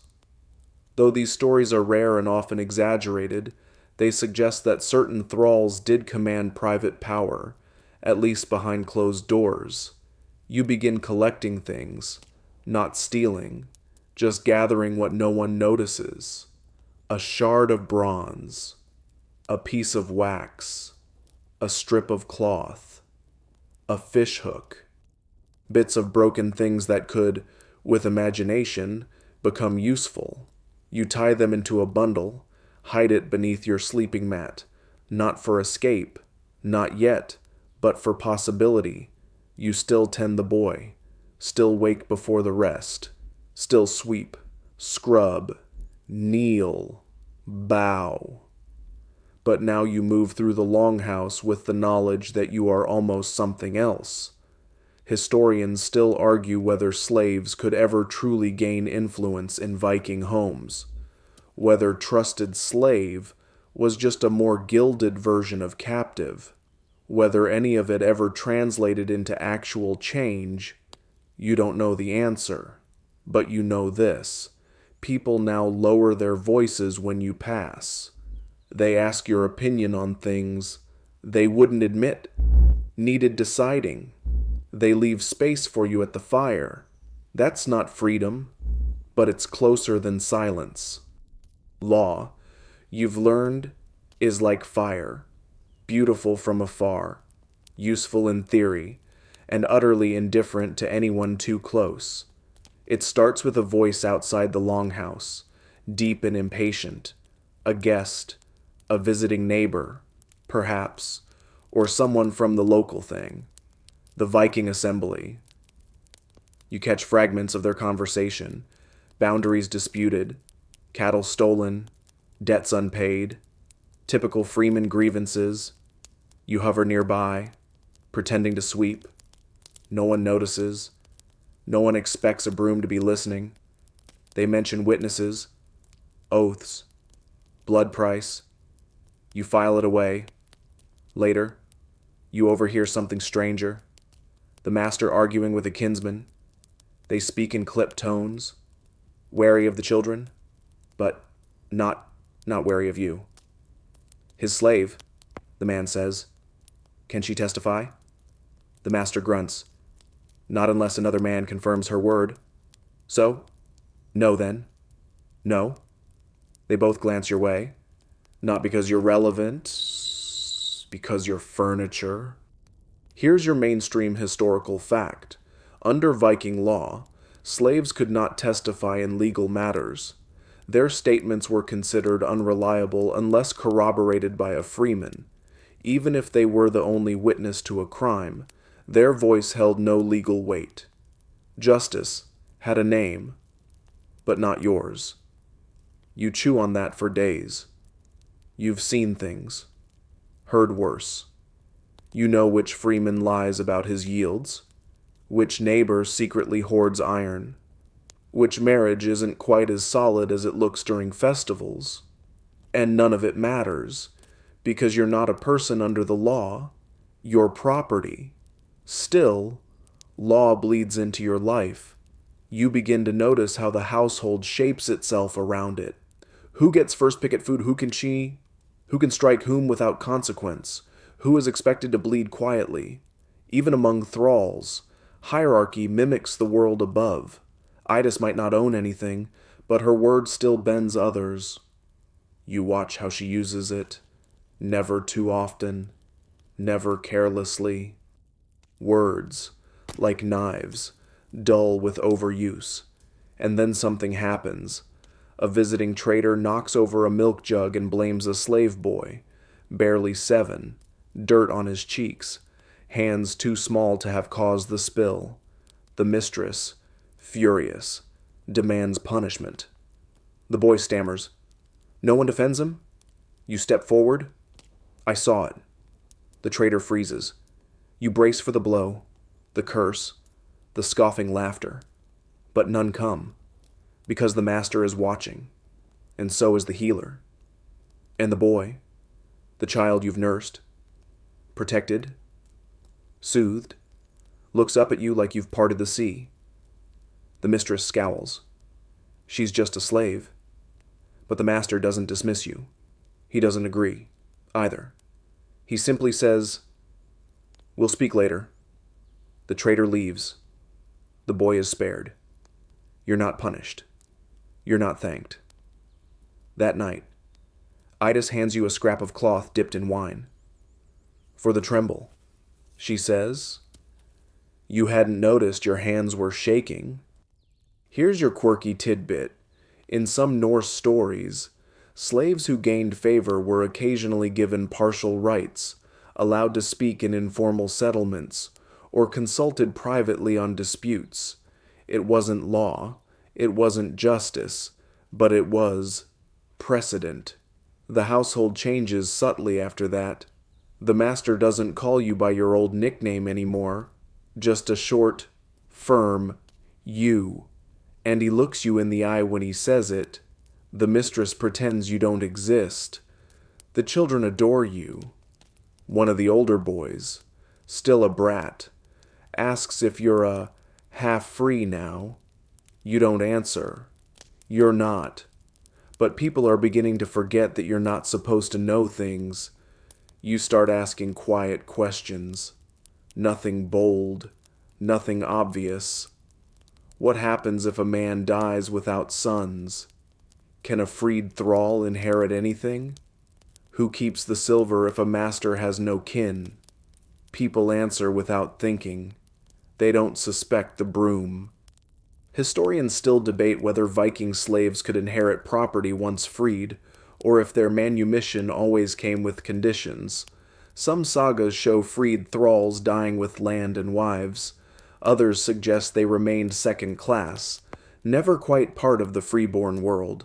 You imagine it anyway. Your name, your real one, carved into the haft of a tool, not as inventory, as ownership. Yours. It's a strange fantasy. You've stopped dreaming of rescue. You dream of a goat pen, with your initials carved into the gate. A home that smells of bread and pine tar. A bowl you don't have to share, a name that no one laughs at.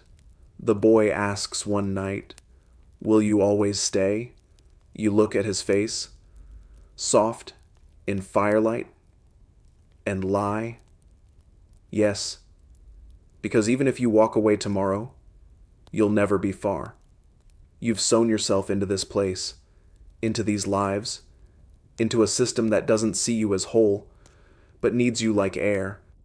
And when the boy falls asleep with his hand on your arm, you press your other hand to your chest, where your little bone bead rests under your tunic.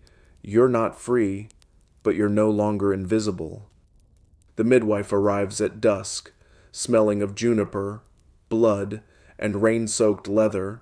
She's not part of the household, not exactly. She drifts in when needed, births, sickness, unlucky omens, and drifts out before the fire cools. She's older than Adis, tougher than the mistress, and walks like someone who's never been told to move aside. You're summoned to help, not asked, summoned. No one explains why. Just, the midwife wants you. You find her in the small shed where the sheep are kept during storm season. It's warm, dark, reeking of straw and sharp things. A girl is in labor, not the mistress, not even a freeman's wife. Just a girl, a thrall, like you. You hold her hand while the midwife works.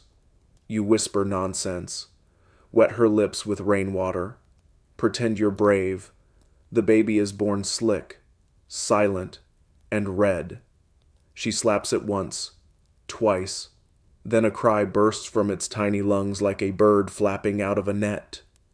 The girl sobs.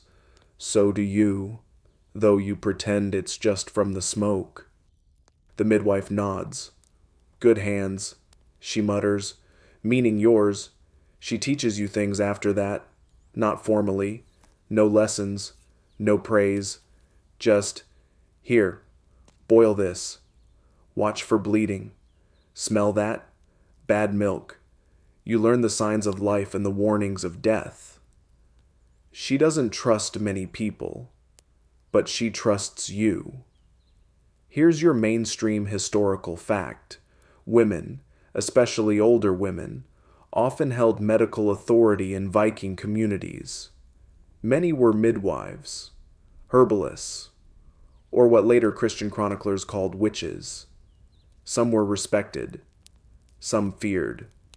All were necessary. You become necessary. The mistress starts asking for you when the baby coughs, when the goats don't birth on time, when the ale goes sour. You're not sure how you became the first line of inquiry, but there it is. One evening, the midwife looks at you across the fire and says, "You know what they'll call you if something goes wrong, right?" You nod. "Witch," she says. It's always witch, until they need you again. You don't say anything, but the word hangs in the air like smoke. Here's your quirky tidbit. Some thralls were believed to have magical powers, especially foreign ones, who practiced different customs or carried amulets. They were exoticized, romanticized, and occasionally burned. One woman in a saga was accused of stealing sleep from a freeman's wife. No one explained what that meant, but she was never seen again. You start moving more carefully. Keep your tools wrapped tight in cloth.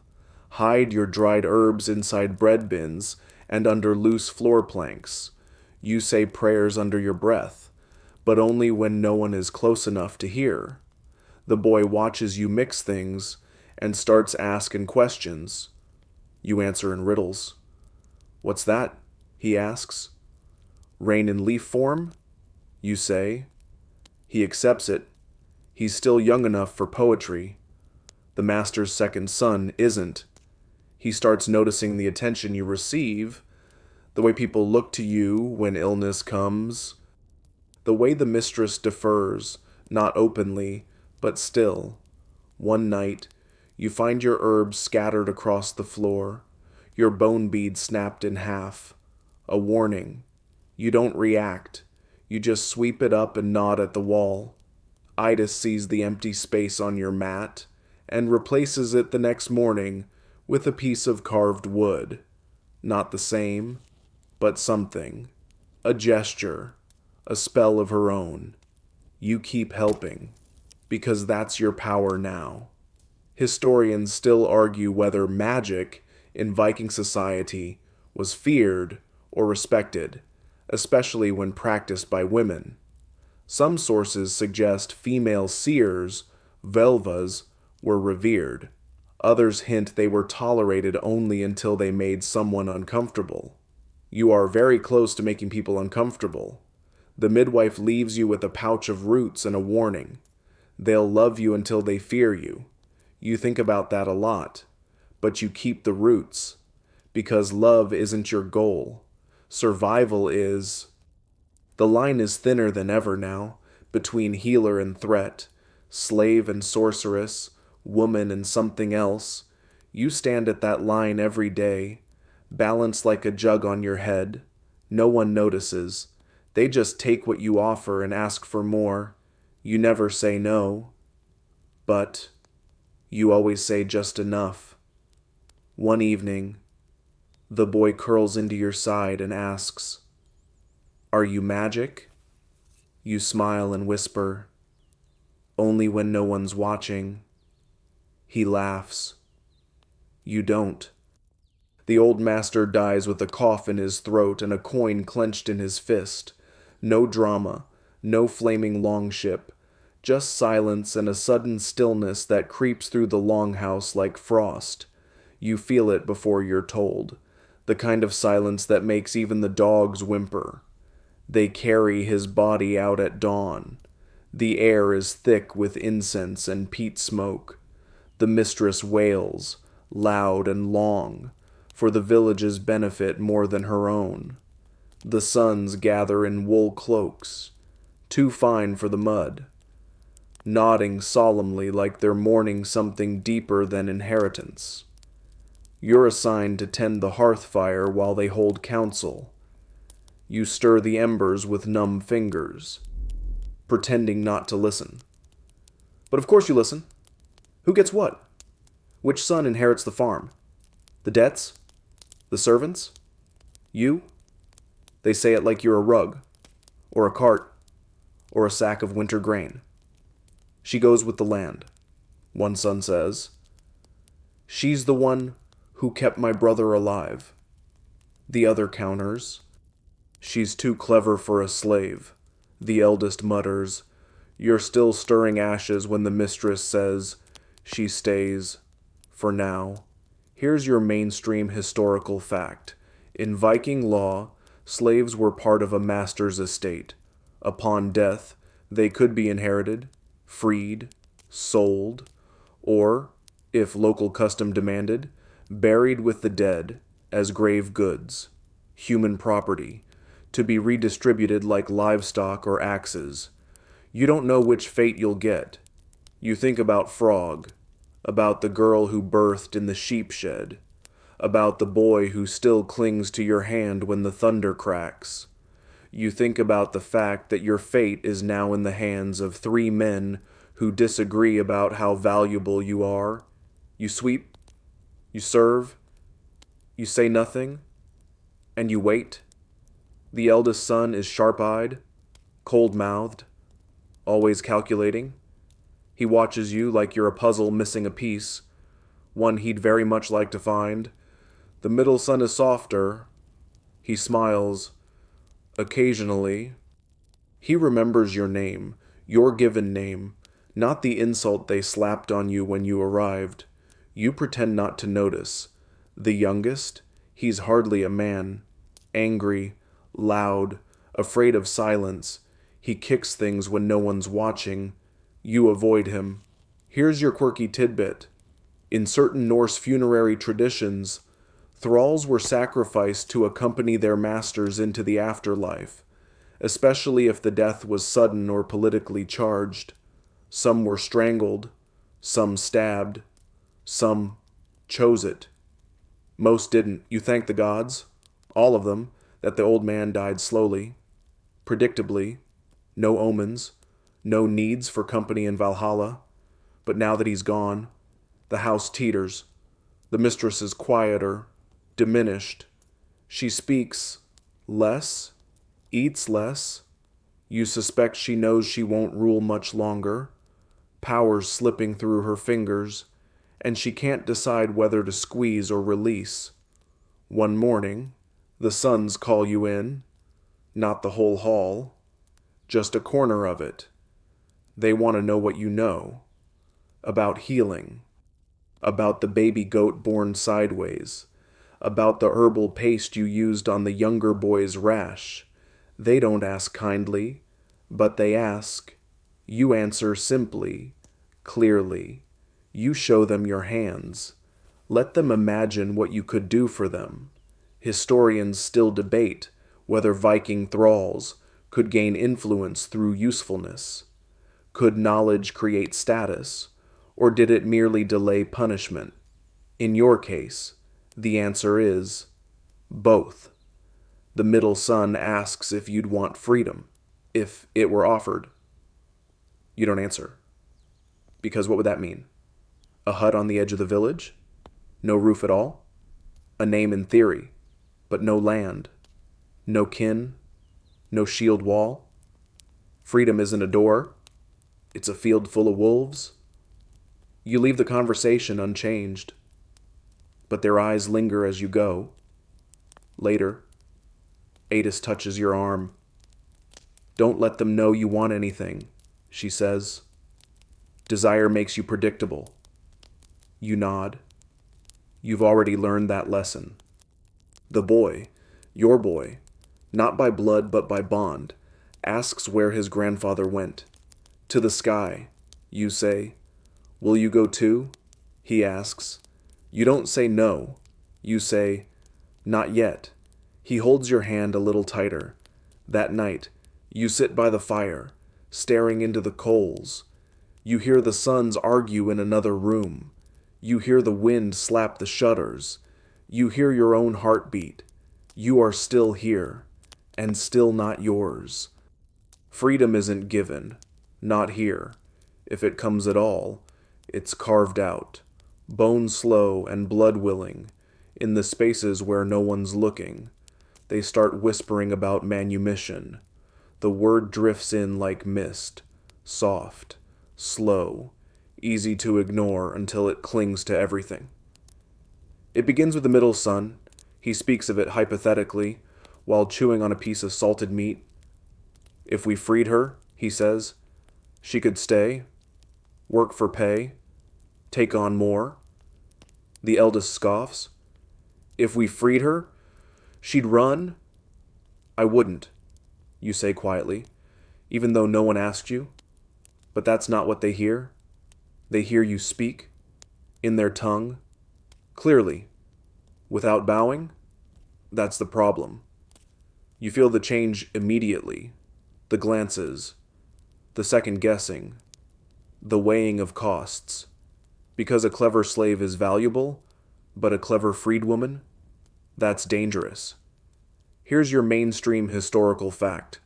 Manumission in Viking society did exist. Freed thralls, called leisingi, gained certain rights, could marry, and even own property, but they still owed allegiance to their former masters. Freedom came with strings and suspicion, so they test you. Suddenly, you're reassigned to the smokehouse. You clean soot-caked grates, hang meat until your arms scream, scrub salt from walls until your hands crack open. No healing, no midwifing, no closeness to the fire or the family. You say nothing, because this too, is a kind of question, and you are very good at answers. You endure. You endure so well, it rattles them. The middle son starts sending small requests. My knee aches. Find something for this rash. What herb fixes the belly? He says please. Not every time, but once. The mistress sends for you after a storm. The roof is leaking. She wants your thoughts on which herbs to burn against mold. You know the answer. You give it plainly. She doesn't thank you, but she nods. Adis watches all this and shakes her head. You're building something, she mutters. I hope it doesn't bury you. Here's your quirky tidbit. There are tales, not many, but a few, of former thralls rising to minor prominence. One freedman became a blacksmith whose tools were sought by jarls. Another opened a ferry business, ferrying both goods and gossip. And one woman, it's said, became the lover of a minor king, though whether she was free before or after, no one agrees. You don't want a ferry, or a forge, or a king. You want a room with a door. One evening, the middle son hands you a coin. Silver. Real. For the help, he says. You freeze. That coin is heavier than a sword. He walks away before you can refuse or accept. You hold it all night. You don't spend it. You don't hide it. You just hold it. Fingers close tight like it's a seed that might sprout into something if you just believe hard enough. The boy finds you sitting by the goat shed, staring at the coin. "Are you rich now?" he asks. You laugh. "The first real one in weeks." "Not yet." He nods, very seriously. "When you are, will you buy me a cloak?" "I'll buy you 3, you whisper, and ruffle his hair. Historians still debate how often slaves were actually manumitted. Some say it was rare, a token act. Others argue it was more common, especially in late period Scandinavia, when Christianity and law began changing the landscape. But regardless of the odds, you now carry something no one can unhand you. A taste. You think differently, you move differently. You start practicing your name again, just in whispers, just in corners. Not the one they gave you, the one you were born with, the one that feels like fire in your throat, like honey on your teeth, and then, unexpectedly, the mistress speaks it aloud. At first, you think it's an accident. Then you see the way she looks at you, not with love, not with fear, but with something new, recognition, that you are no longer what they shaped. You are something they allowed to form, and now regret not crushing. The middle son calls a meeting. You're not present, of course, but you feel it in the air, in the way doors are shut and voices hush. Later, Ida sidles over. They're thinking of freeing you. She murmurs. You know, Daka, you don't breathe. But they can't decide whether it's safer to do it or not to. You nod once, slowly. That night, you bury the silver coin behind the longhouse, not because you don't want it, because you'll need it later. The stranger arrives on a cold morning wrapped in sealskin and sea salt. No one knows his name, but everyone pretends they do. That's how strangers work in Viking lands. First you guess where they've come from, then you decide whether to fear them, flatter them, or forget them. This one speaks the language fluently, but with a strange lilt. Not a local, not a trader from up the fjord. His beard is trimmed too neatly. His hands bear no calluses. He's not a warrior. He's something else. He speaks to the master's sons, murmurs behind the hearth, gestures toward the grain stores and livestock, like he's adding up everything in his head. He walks the longhouse with the eye of someone appraising, not admiring. And then, one evening, you hear your name from his lips. Your real name. Not the one the mistress calls when she's angry. Not the nickname the boy made up. Your name. Your spine goes cold. Here's your mainstream historical fact. Viking slaves were sometimes tracked by name across regions. In rare cases, foreign relatives, freed kin, or even merchants would search for missing family members, especially if they had value, skill, or unfinished debts. Slaves could be bought back, or stolen back. You aren't sure which this is. You aren't even sure who he is. The next day, he speaks to you directly. You came from the coast, he says, not a question. You nod slowly. I saw you once, before the raid. You had braids, and a knife in your belt. Your heart thuds, not because you remember him, but because he remembers you. You don't answer. You wait. I'm trading in Hedeby now, he continues. I can take you. I'll say I bought you. No one will ask. You don't say yes. You don't say no. Instead, you ask, what would it cost? He shrugs. A favor. Later. You stare at him long enough to let the silence bite, then walk away. Here's your quirky tidbit. The Viking world ran on silver, but also on favors. Promises of future services held currency, especially when sealed with gifts or secret oaths. Entire sagas begin with one man asking another to remember this kindness. That night, you lie awake, turning the stranger's words over like stones in your mouth. A way out, a door, a favor-shaped key. You think about the boy, your boy, and his small hand in yours. You think about the healer, who taught you to fold nettles just right. You think about Adis, who still glares at you when you hum too loudly near the goats. Would they notice if you were gone? Would they chase you? Would they let you? Historians still argue how common slave escapes were in Viking society. There's evidence of laws punishing harborers of runaway thralls, but few records of the thralls themselves. They vanish from ledgers, from memory, from history. You wonder, if you vanish, will you be free or just lost? The next morning, the stranger offers 2 silver coins to the master's eldest. For her, he says. She's mine now. The son folds his arms. She's useful. The stranger smiles. That's why I want her. Negotiations are quiet, tense. You're not there. You only hear the outcome secondhand. He's denied. You remain.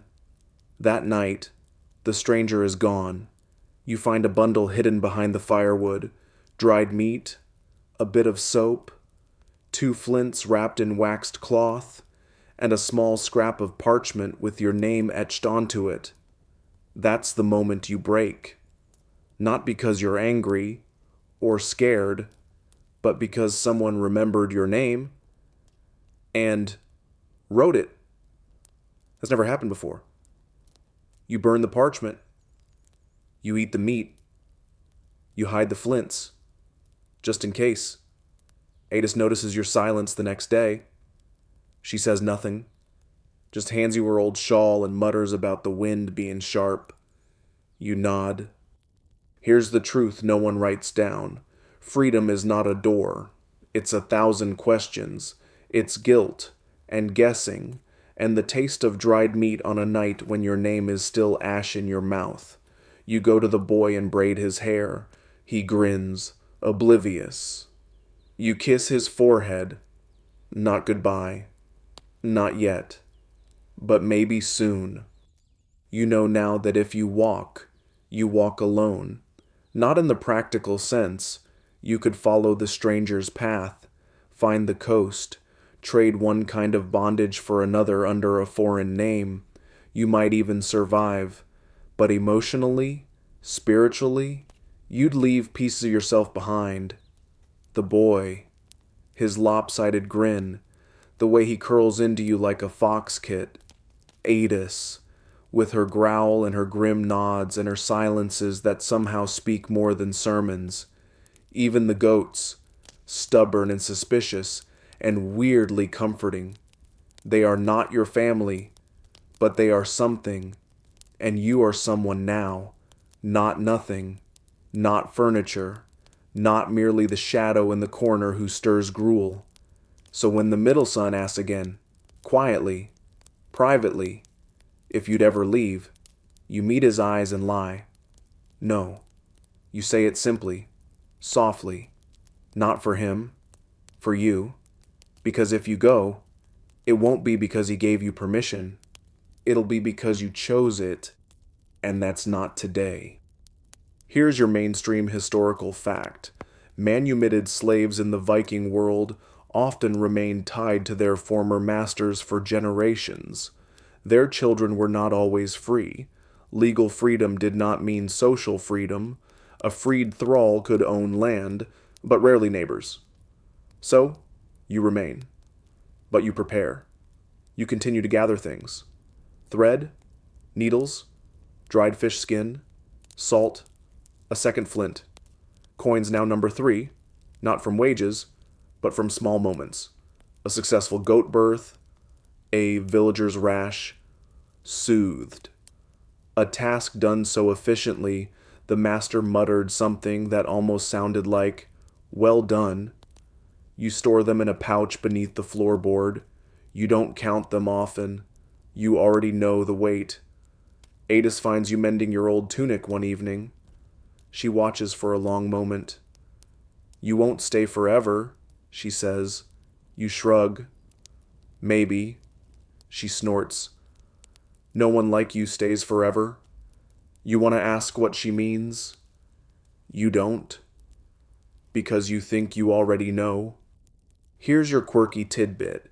In certain Norse folk tales, unnamed slaves sometimes appear as helpers in the hero's journey, offering wisdom, hiding keys, guiding escape, but they rarely get a name. They vanish after their usefulness ends. The story moves on. The thrall does not. You think about Frog, and how easily she was erased. You think about yourself, and how stubbornly not erased you've become. The boy is older now, not by much, but enough that he asks bigger questions. "Are you my sister?" he asks one morning while you stir porridge. You laugh.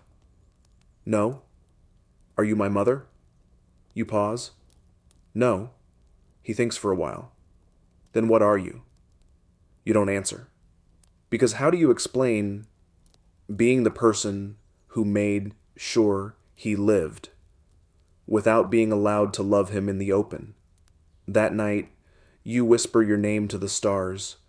You whisper his name after it, as if placing him into a story that isn't allowed to be real, as if writing your own saga in the steam of your breath.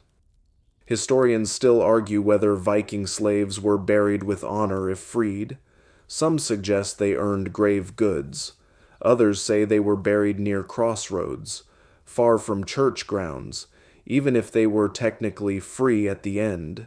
You think about that when you patch the roof, when you skin a rabbit, when you hold a sick baby goat through the night and feel its heartbeat flutter like yours did the day of the raid. You live like someone writing their legacy into fibers, not runes. No one names you in stone, but you've carved yourself into this place, and then the stranger returns.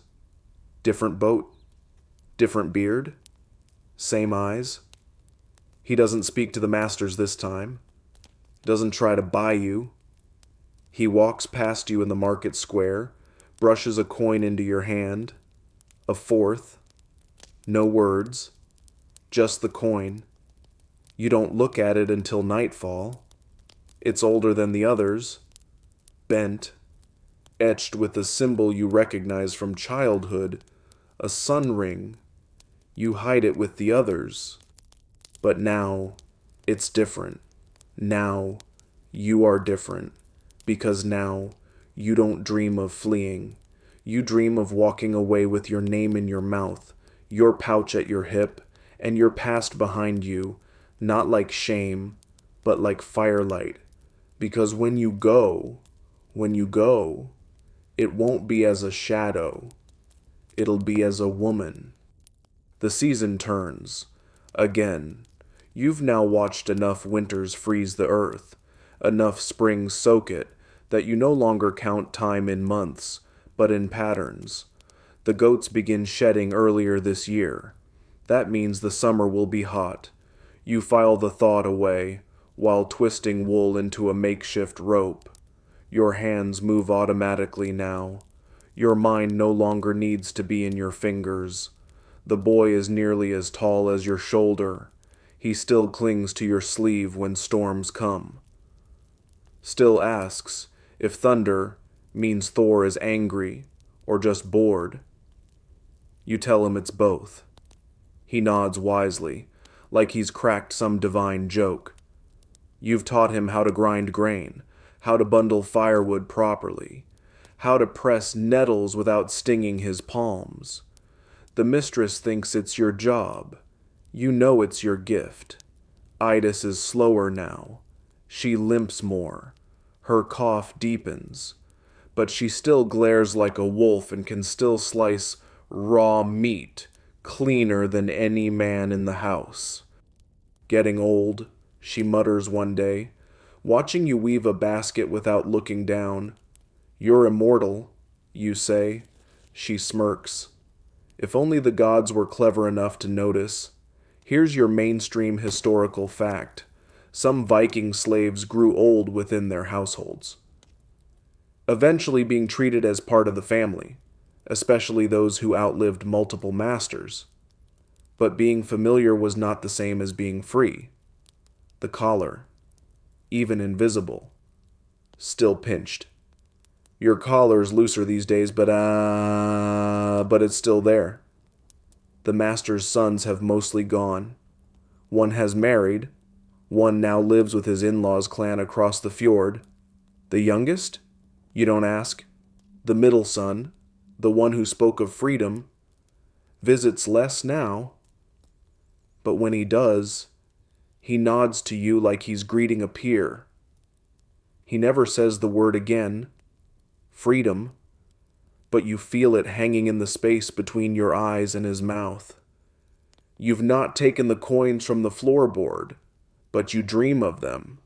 A small boat, a coastal village, a hut with a door that you close, a carved spoon, a market with cheese, your name on a piece of cloth, not written for you, but by you.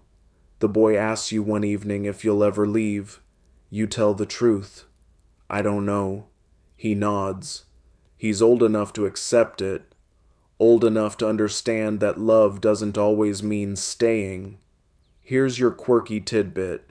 Norse law allowed for freed but bonded status, meaning you could live as a free person, but with obligations to your former household. You could farm, you could marry, but you were always the one who used to belong. You don't want that. You want your own belonging. The goats birth twins this spring. Healthy, strong. The mistress smiles at you, not kindly, but without edge. That's the closest thing to peace you've ever received from her. The midwife visits once more. Her braid is thinner. Her hands tremble.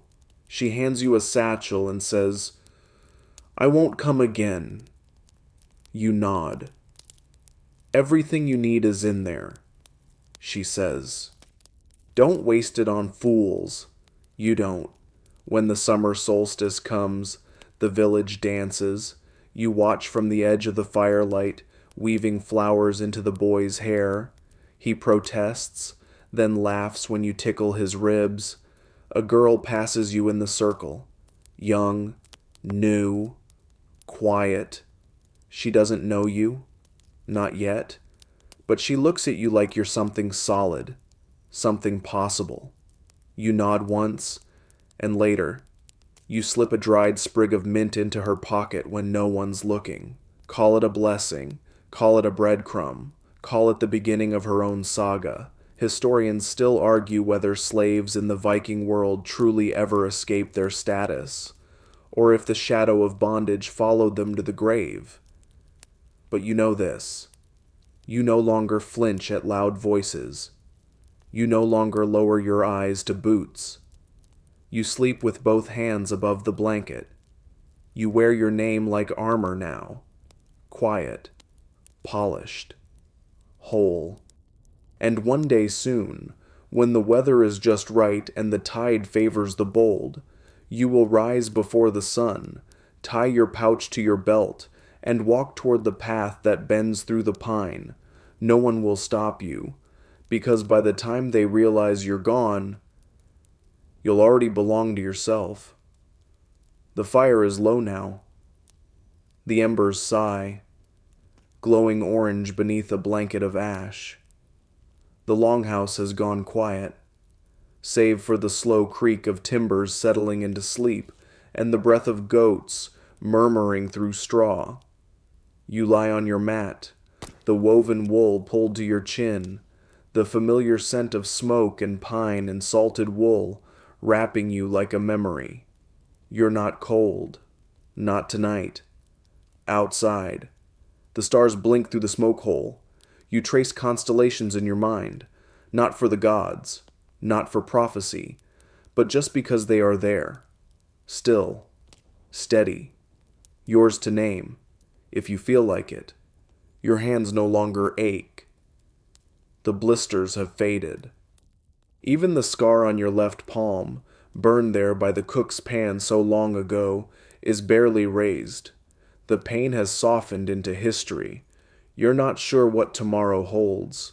Maybe more firewood, maybe another birth, maybe the road. But not now. Now, you rest. You are not the girl who arrived in chains. You are not the name they gave you, nor the bruises they left behind. You are your own pulse, steady as the sea. Let your breath slow. Let your bones sink. The night is long, and you've earned every hour of it. Sleep now. You are safe. You are strong. You are whole. End of script. Sweet dreams.